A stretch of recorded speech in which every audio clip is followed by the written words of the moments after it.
From sweet corn to pumpkins, all of this ends up right here at the Whistle Farms farm stand. But behind those colorful displays, small farms are struggling to stay alive. And in today's Inside Ag, we look at how one farm is trying to use the next generation to stay afloat. At first glance, it looks like any other family farm. Pumpkins turning orange, sweet corn ready for the stand. It's a rhythm of farming that's grown fresh food for more than 100 years.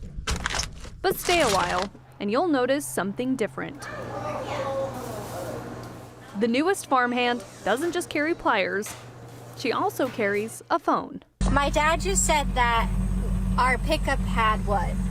It's got the 240 air conditioner. You roll the two windows down and go 40. Morgan Escombe Whistle is now farm manager, but we joke around and call it chief farm officer. She grew up here. A farm kid who once left this dirt behind after her parents encouraged she and her siblings to chase their own dreams. There was always this idea of go and search what's going to really drive you.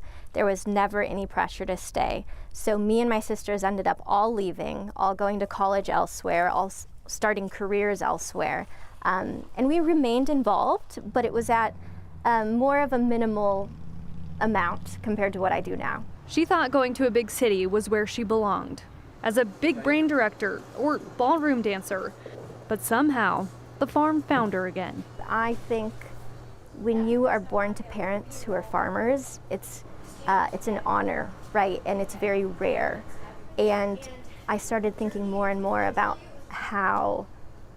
what a shame it would have been if I would have never come back. And I just felt some deeper calling. And after I did, I think it connects with a lot of my other values and passions. So I just kind of went for it, no plan, and that's about where I'm at now.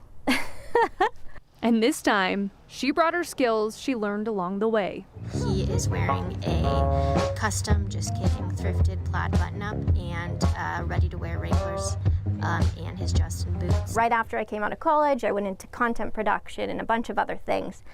It'd always been something that I was doing. And I didn't necessarily think I'm passionate. I don't necessarily think I'm good at it.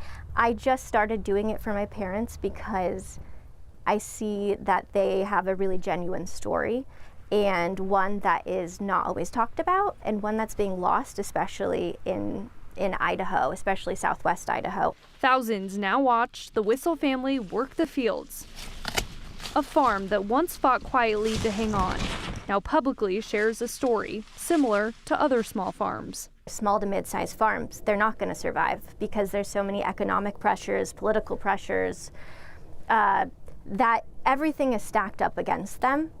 And I was thinking about it last night, is everything is so flavorful right now, and we're in season, we're getting the most flavorful, nutrient-dense food ever.